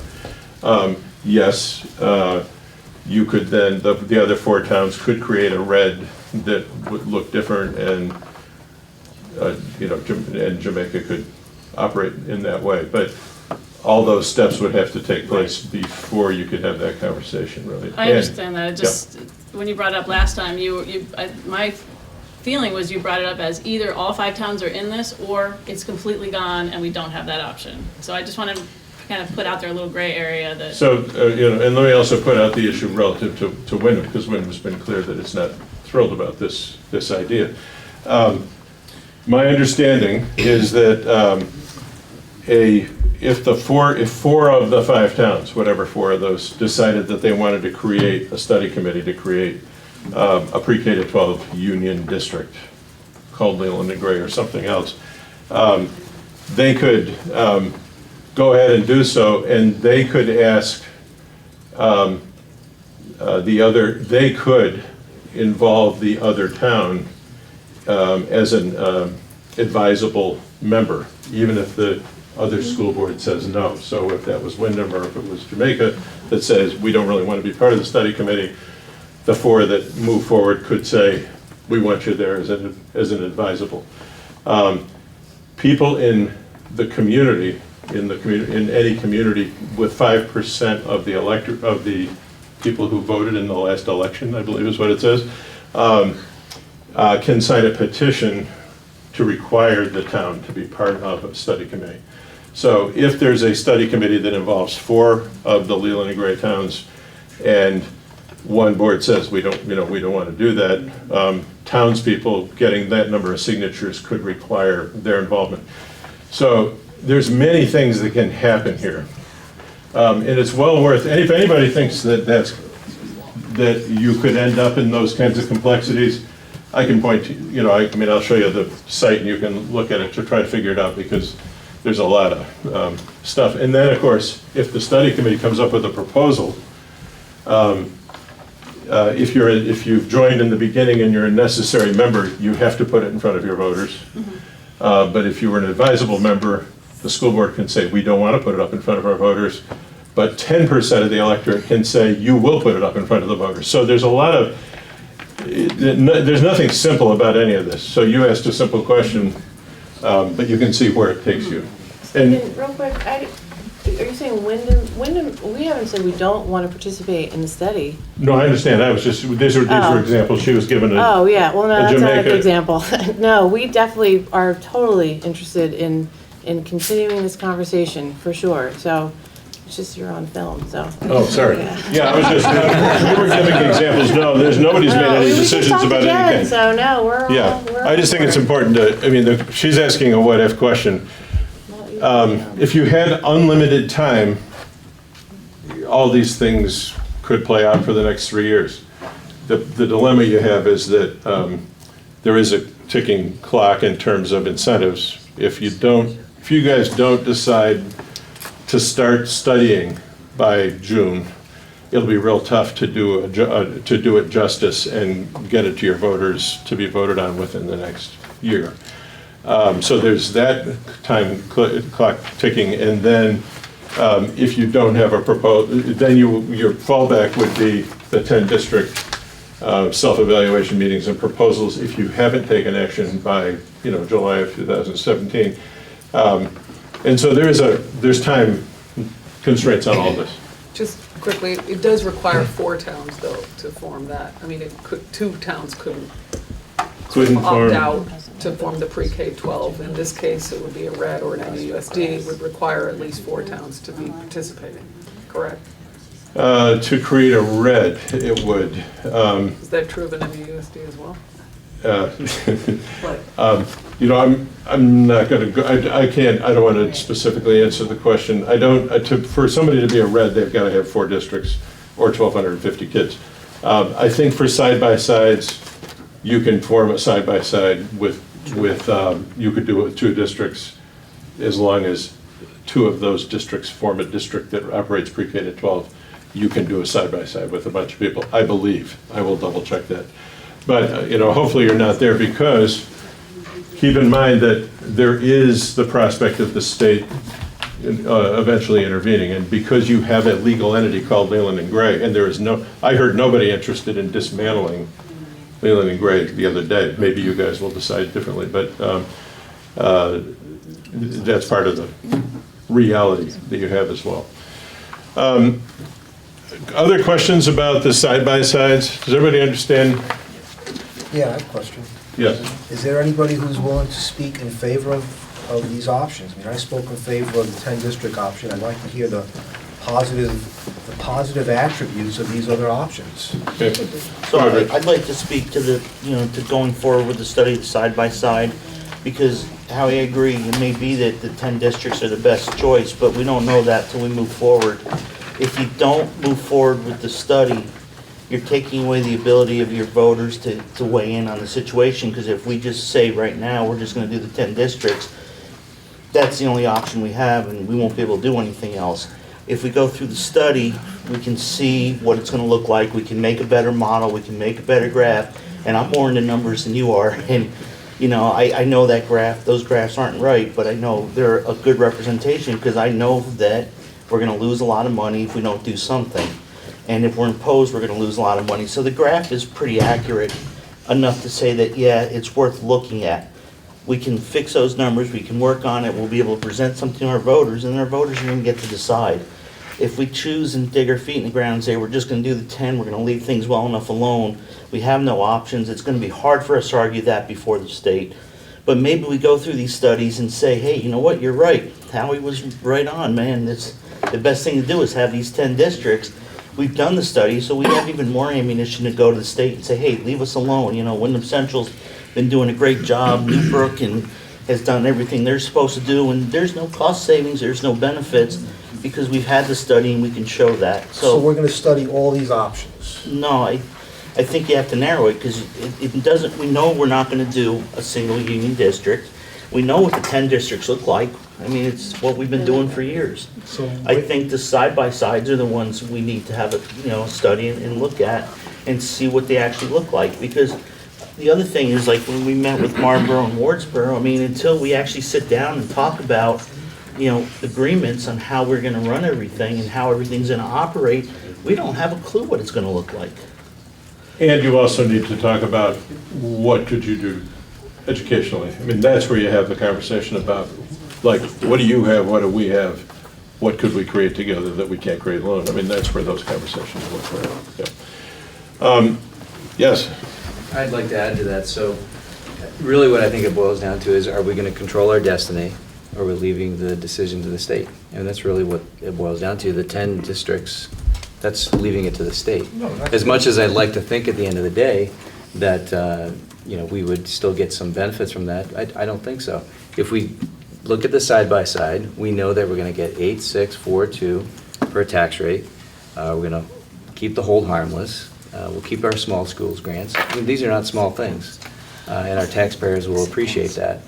I think on the other side of that too is, if we continue in the same state, what are some of the things that we will lose in terms of art, music, all these other things that are the ones that fall by the wayside? And we've seen in so many other states where they've lost all those programs because they haven't done anything. So here's an option to look at the side-by-side and see what we can do. The state's giving us this option, giving us something for it, an incentive. I think that incentive that they're giving us is coming out of our very own. He made his statement. Okay. So what we've got in front of us, it sounds like, is really two choices. One being, and by the way, the side-by-side is not a precise choice because it hasn't addressed the complexities of Marlboro. So that is one of the key things that you all need to think about. And frankly, this group could set a general direction that you then have to figure out how you fit into that general direction. I mean, in other words, the ideal would be that you would grapple with this over the course of the next month and figure out how you best fit in, and I'm glad to be helpful and to the degree that I could be to you guys. But if it's going to take you longer to sort it out, you can take somewhat longer. In other words, it doesn't have to be by the 15th of May, March. I'm sorry, May. I mean, I think we're trying to stay on, we're very aware of the time frame, and we're taking the next, 4 weeks, 5 weeks to analyze our. Working your way through it. No, we're very aware, and we're very committed to moving forward. We meet every 2 weeks. When you say that you're willing to help us through the next step, would that include you coming and answering some questions at our Act 46 meeting? Or is that outside of the scope of what? Well, it's pushing it, but I'll talk with these guys about it. I mean, I'm invested in trying to help you get where you need to get. So if there's a way that we could do that in some controlled way. I mean, I can't come down every week, but I could be. Maybe we but you guys could are FaceTime you in or Skype you in. Well, we'll figure. I mean, I'm glad to talk with you about all this, see how I can be helpful. So, Rich? I don't want to muddy the waters, but we did have the added option in the end of another supervisor Yes. union, and maybe something that would help Marlboro out too, and maybe something that we can do with just authorizing a letter to be written tonight, is if we were to go to Wyndham Southwest, since Wyndham Southwest has a pre-K through 12 already established, like Newbrook's situation, I don't think it's a union, but it's a Joint contract. They're joint contract, like I think Newbrook is. And then they have 3 pre-K through 8 schools, which are similar to Marlboro.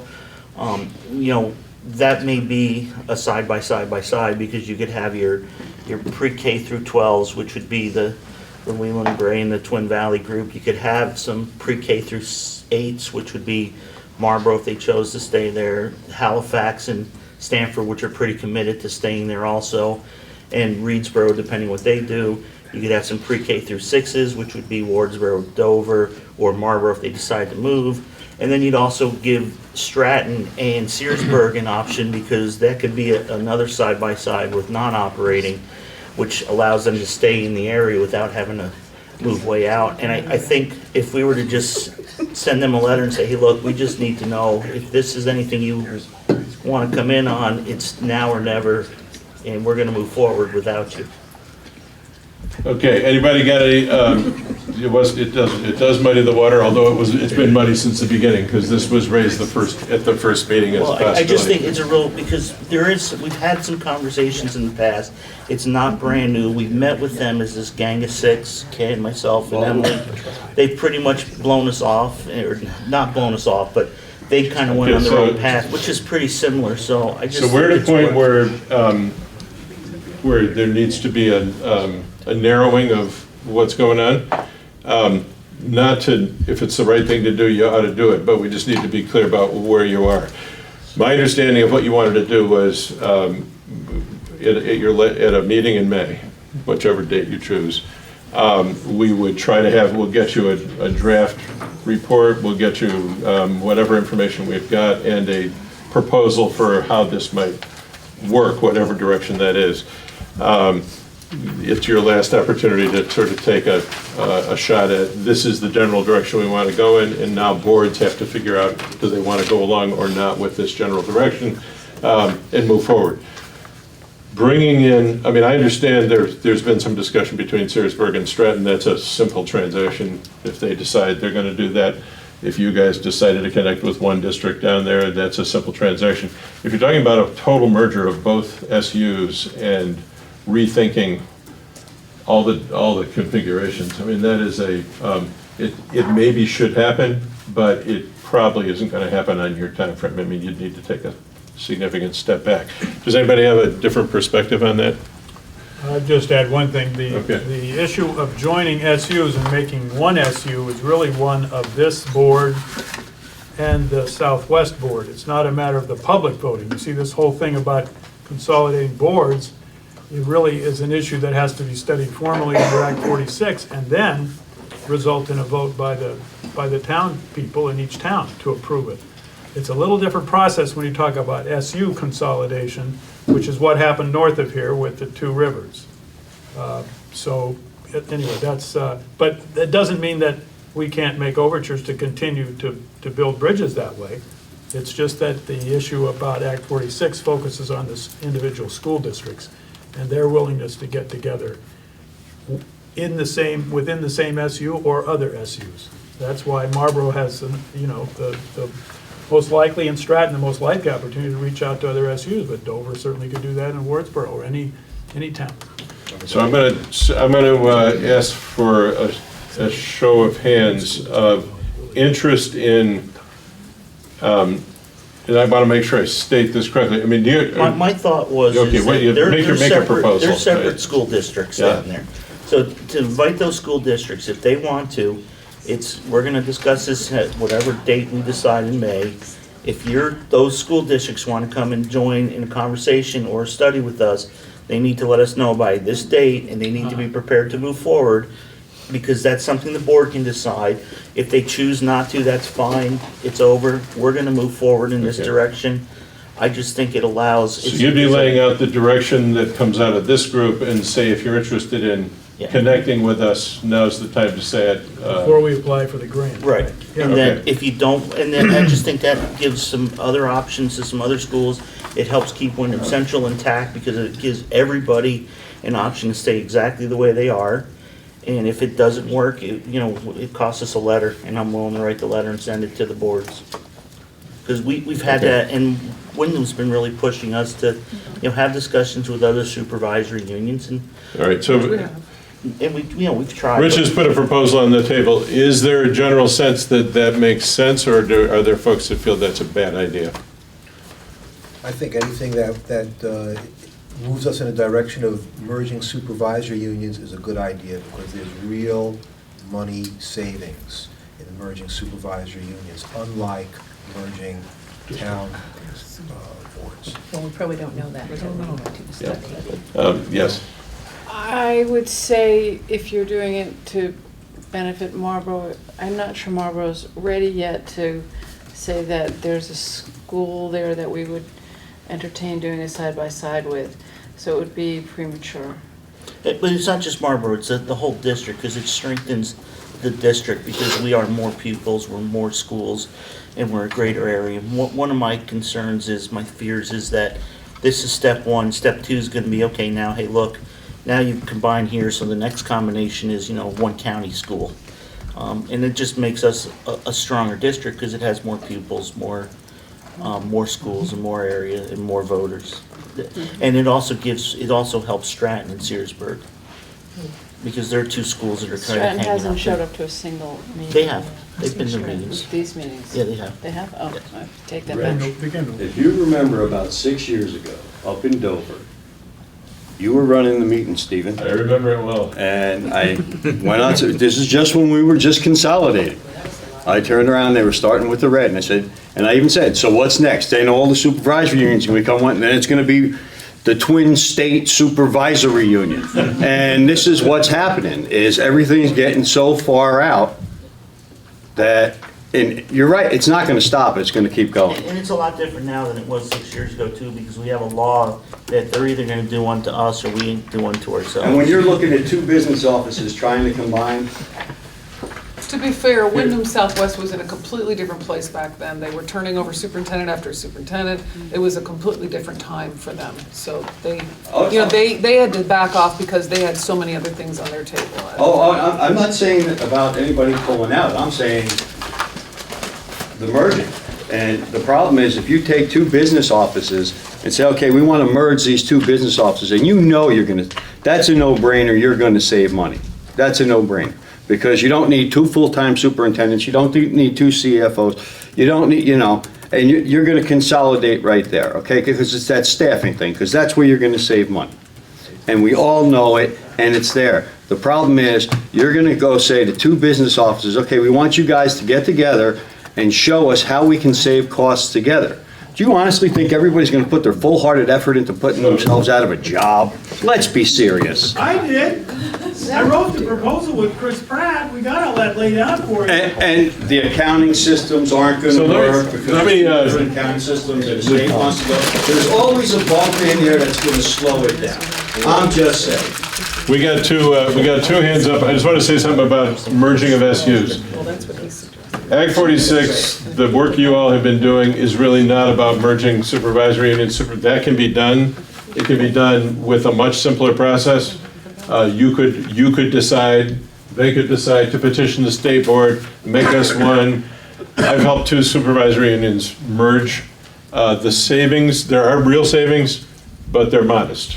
They were like $350,000, $400,000. That's real money, but it's not earth-shattering. It's a bigger territory. But it's a whole different conversation than what we're doing with Act 46. So I'll withdraw my thing, I'm sorry, Mother. Well, I'm feeling like you ought to remain open in the next month. Not just remain open. If you got somebody you want to talk to, you ought to be talking to them, because one of the last things you could do would be to come in and say, we got an interested board across the border that would like to include in our study committee, which then may launch us into a structured discussion with them about how to do it. But I'm a little concerned about reopening, having 5 new boards show up at the next meeting where you're trying to bring closure. and starting to open up all kinds of new approaches. So I would suggest if you've got somebody you want to work with across the border, any border, do it over the course of the next month and come prepared to say, we're starting to feel like, because you don't have to, the next meeting is not the dead deadline. It's time to say, this is the direction we're going, and you could still drag somebody across the border after that to join your study committee.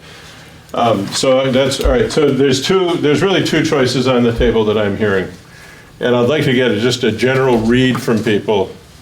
One choice is to take the position of, up front now, I'm talking about the 10 district concept of self-evaluate meetings and proposal and not do study committees. That's option one.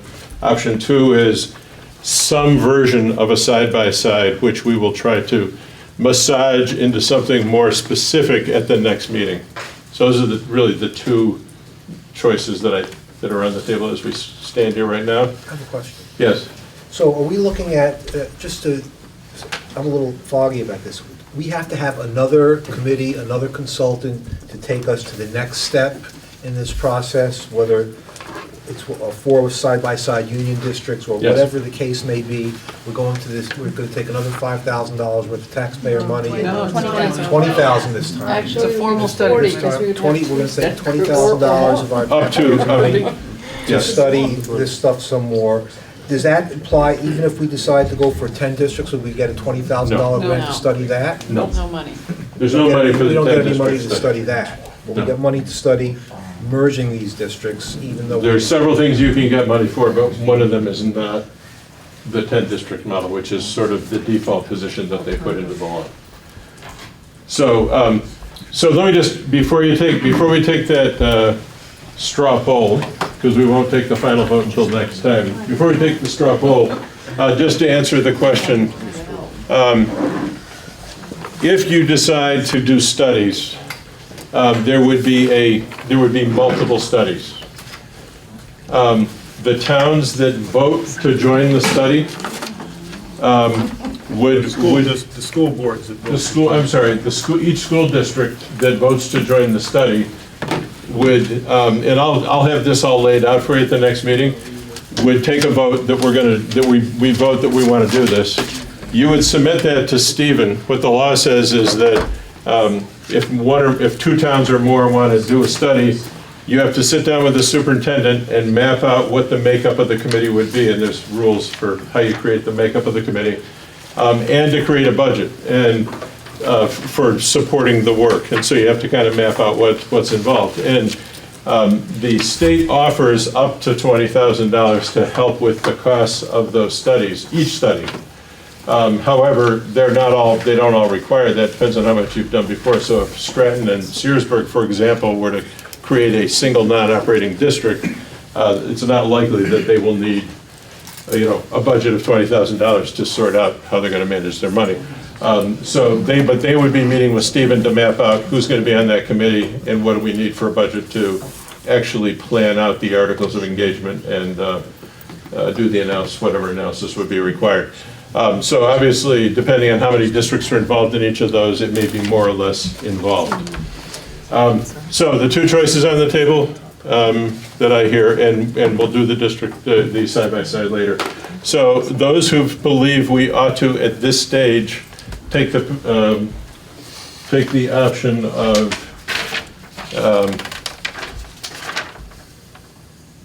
self-evaluate meetings and proposal, in other words, the 10-district model, raise your hand. Well, Okay. I have a question. Yes? Now, I understand that you don't get any money for studying what we already have. It makes sense. But say if Newfane and Brookline decide that, okay, right now, this side-by-side option looks really good. We want to get into studying this. We study it and we decide that it's just not our cup of tea and it's not going to work for us. Do we then therefore have to take that to a vote? All right, I'll tell you what I'll do. I'm going to stop the voting. We'll do the voting again. This is the last interruption in the middle of the vote. No, it's a very legitimate question. Yeah, keep in mind, we will take a formal vote. This was more directional. We will take a formal vote at the next meeting on what your recommendation is. When you create a study committee, It is a big deal. I mean, it's an important deal, as you know, those of you that were involved before, because you name a study committee, you notify the secretary that you've created the study committee, and then the study committee actually has a life of its own. It is no longer beholden to the school board. Most study committees that I've seen include, they all have to include at least one school board member from every involved board, and they may involve other citizens. So most study committees I've seen include a range of people, both school board members and other citizens. But once you create that committee, that study committee has a mandate to finish the study, to put together a recommendation, and the recommendation could be we don't want to do anything, or the recommendation can be we want to take it to the voters. If they want to take it to the voters, they submit it to the state board to review the proposal, and the state board gets to determine whether it's in the interest of the students and taxpayers of the state of Vermont. It's sort of more of a legal screen, and if they approve it, it then goes to the voters. Who names the study committee? The school board. So if Wyndham was on a study committee, the Wyndham School Board would pick the representatives from Wyndham to serve on that that study committee. So each board determines its representatives on the study committee. It could be all board members. It's got to be at least one board member, from each board. And they get equal weight in negotiations over this thing, or is The weighted by the makeup of the committees is done proportional to equalized pupils. However, there are situations that I've seen where people will do proportional voting so that they make sure they have, more. Like, for example, if one town was only entitled to one person proportionally, they might send two people, each of whom have a half vote so that you've got more voices from that town. There's things you can do when you're putting together these study committees. So then the study committee stays in place until the town has voted, and once the electorate has voted, then they go out of business. Once it starts down that road, all the boards review the work of the study committee and comment. It's like a review and comment kind of process. If you're an advisory member, the school board can say we're not going to put it in front of the voters unless the 10% of the voters say we want to vote on it. Petition. There's a petition, unless there's a petition signed by 10% of the voters. So, so once you set a motion, study committees, it's an important group. Okay, so with that, so remember, tonight is not the final word. It's really directionally, before we come, because I'm going to do some work on all this. So the two choices are, from the start, do we do the 10 district model, self-evaluation meetings and proposal? All who believe we should do that option, raise your hand. Okay. Those who think we ought to do some version of side-by-side, raise your hand. Okay, so we have there's a clear direction coming from the broader group that we should be going down that road, and the work between now and the next meeting is anybody who is still thinking about who their partner might be, the more work you can do on that in the meantime, the more, in the SU, outside of the SU, and if you keep, I'm sure Stephen will be all over it, but keep Stephen informed so that we can be as prepared as possible the next time we come together. Yeah, I'll advise the group too that I don't think we should interpret Stratton's absence from this meeting to be that they're not interested. They're really not interested in leaving the SU or anything particular, except they want to preserve their non-operational status. So they're going to do that with Searsburg and decide whether they go, if we have a pre-K-12 unit here, they could be side by side with this group. If we don't, and then Twin Valley has a pre-K-12 unit, then they would consider studying side by side with that group. They can't really do a side by side with Manchester because Manchester doesn't have a pre-K-12. What they do there is, and there's going to be a meeting on May 1st, I think, may have the date wrong, but they're going to meet with Sandgate, Ira, and Winhall. That would make 4 school districts that are all non-operational, that they could form a red, their own red. And they have to decide what SU they'd be with, but they can do it as a red on that basis without having a pre-K-12 partner, I think. I mean, no, side. That's correct. Yeah. You got it all right, huh? We got it all right. It's amazing. It's amazing. Okay, so what I'm going to do is send a summary email to all of you within the next couple of days that will kind of lay out where things are, what the work is that's needed before we come back so that we can finalize this. I will send you a draft summary of all this before the next meeting so people can respond to me if I'm missing something the way it should be laid out. And again, I invite especially Marlboro, because of your particular circumstances, if there's some way I can be of help, I'll be glad to talk to you about that. I have 2 clarifying points. Beth McDonald assured me on the way out, she wanted to make sure that people know that the Wyndham Board is not in any way opposed to studying a pre-K through 12. I think that Howie's raised the reservations adequately about the town, but anyway, she just wanted to make sure that Wyndham Board was not assumed to be opposed to study. Right, okay. The other thing I want to clarify was, I think Tammy made a comment about the vote of the Newbrook, or the Joint Contract Board, that said about joining with Jamaica. That really, the vote was to study pre-K through 12 under Leland and Gray, and could not predict whom among your other three boards, 3 town boards related to union boards, union town members. We're going to say yes or no to that idea, but that was what your vote was, correct? Did I clarify? Okay, because some other people got the idea it had to do just with meeting with Jamaica, which really. Yeah, we met with Jamaica and yeah. said that we would. Yes. Jen was there encouraging the board to look. And what I will share with you is that there's a specific process, there's specific language you need to vote on. So all of what you've done to date has been very important directionally in terms of this is where we're headed. But there needs to be a formal vote taken with certain language that then triggers the beginning of a study process. So Yeah, and that takes place by every school board. everybody has to do that. When is our next meeting? Can I make a suggestion Yes. based on that exact subject? Yes, good. Jamaica's town informational meeting is May 17th. Our proposed next meeting was May 16th. We also have a WCSU meeting on the 23rd. I wanted to, right? 23rd, 25th. 25th, sorry. Wednesday. I wanted to propose that we flip those meetings, just so that Jamaica could have their informational session and get direction from our townspeople, so that we could say in our next meeting exactly what direction we were planning on going. If that would be okay. That would mean the WCSU meeting could potentially be the 16th.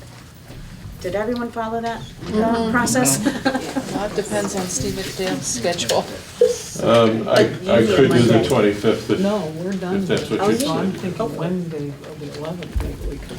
Yeah, I've already checked out with Steve. He thinks he can make the 25th for the Act 46, and that would be projected to be the final meeting and complete his work as consultant with us, assuming there's a report that's approved. Right? Is that Right. clear? That's great. So I'm going to suggest, since we weren't able to reorganize, and I know that it's important that we do, Wednesdays are our normal night for meeting, and I'm wondering if the 11th would work instead of, that way no other board has. That doesn't affect. No, that doesn't affect Doesn't Steve. affect Steve, yeah. It affects this board, though. Well, Not a voting member, so it doesn't. yeah. It's possible. For me, I know the Leland and Gray board hopes to have a principal appointed that previous night, but that shouldn't interfere. This last meeting. I'm just trying to stay with Wednesday. Does anybody have a problem with Wednesday, the 11th, doing a super board meeting? That's where we're gonna need everybody to show up So we have a quorum, so we're not wasting everybody's time. No, Marlboro's gonna be I able to can't be there, send but I can representatives, I can, if that okay. Is there any other board that has an issue? You like it? Is there anybody that likes it besides Wardsboro? He says he really likes it. Instead of the 25th. And then the 25th would be the last meeting with Steve Dale, so we would just swap those. So there'll be nothing on the 16th. No, nothing on the 16th. We're giving you a night off. Yes. So you want to get it on the 11th? Can everybody, besides Marlboro, can everybody else do the 11th? So why don't we tentatively plan on the next meeting of the Super Board being May 11th? And then May 25th will be our last meeting with Steve and Dale, and then we'll let them ride off into the sunset in retirement. Or unless you're gonna be the big consultant. If I could just make one last statement, I know we're way over our time here. Bud did do the math on the distribution of the criteria. I just thought it's interesting in that it's fairly even across the board, but just read us the 5. Okay. Number 1 is 28.5. Number 2, 21.25. That was the, so number 1 was strengthens educational opportunities. 2 was assures ability to focus on the needs of each individual student. Okay. What was the math on number 2? 21.25. Number 3 is 15.25. That's strong community connections. Number 4, 24.25. That's efficiency. And finally, number 5 is 10.75. That's the incentives. Okay, so that's sort of the weight of the considerations as you're thinking about these options. So I'll put that all in the write-up, and hopefully it'll be coherent when you get it, but if it isn't, feel free to let me know. Are you all done, Rich? I'll turn it back to you. So, Okay, thank you all. So, everybody's good, we're gonna shoot Stephen for the 11th. Yeah, I got it down. And that'll be the annual meeting. We asked the superintendent to give us a little overview of his tenure with us, because he'll be getting even closer. Yeah, he'll be, Singing. closer it gets, the shorter it'll get to. I don't know what time to- I'm pretty busy, so, the time is taken up between now and then with the Leland and Gray principal searches, as well as the Act 46 stuff that we have to provide. So, anyway, that's that'd be my pleasure. We can do it, and we'll try to get elected that night. There's this meeting on Monday. Oh, yeah, please, we got to bring up this meeting. Now, Okay. this, I'm sorry to extend, but this Monday, like, not today, a week from today, on the 25th, we have a 1:30 appointment at Brattleboro, in Brattleboro, at the Marlboro Graduate Center with representatives from the AOE and the SBA. I don't know whether to visit with Sarah or not, but anyways, superintendents. State Department. State Department, yeah, okay. So they're there providing direct service to boards in this region who have questions with about the Act 46 process and need clarification or reassurance about directions they're considering or not considering and so forth. I think that summarizes it pretty well. Now, actually, Steve Dale will be there because he's part of the resources that are provided to these boards in our region. So RSU has an appointment at 1:30 for about an hour and a half, is that right? Okay, so representatives from this group, as well as your colleagues on your boards, if they want to attend and are able to attend, that's the time to direct their questions specifically. I wrote down a couple of questions that came up from my observation of this meeting. Steve obviously will keep some others in mind, probably add to that. But I know Rich is you're going to be able to make it, you think, Rich? Anybody else? I might be able to make it. Lauren, thank you. It is Monday. Mondays at what? 25th. Where is it? It's at the Marlboro Graduate Center, which is, across the street, it's by the train station there, next to the train station. So, okay, let me just take a note of who we might have attending. We have Rich, we have I'm gone. Emily. No, you're gone? No, You're coming? Probably me. Okay, Laura. Eric, you can make it, you think? I might, yeah. Eric, I'm putting it in my calendar. I might be able to make it. Howie, I think I saw Lauren. Yes. Doug will probably, 1:30 to 3, sorry. Doug will probably be there, he works in Doug, that building. okay. He does? Yeah. How convenient. Anybody else? How convenient, right? Now, please, don't hesitate to submit your questions, I mean, by phone or I whatever. might be able to make that. Okay, Ken, I'll put you down there. Great. Thank you very much for that commitment. I do appreciate all your dedication to these, what seems like an endless stream of meetings for all of you, I'm quite sure. Because I know it does seem like that for most of us. But it's good work, and our kids are worth it, and it remains to be seen what aspirations and inspirations we can muster to drive the process forward to the benefit of our kids. That's really the purpose we're all here. I know that's why you're on the board, so thank you so much. Ditto. Thank you. Somebody make a motion to adjourn quick. Make a motion to adjourn. Quick. Who was that? That was Selena, motion to adjourn, and second? Second. David, Carr.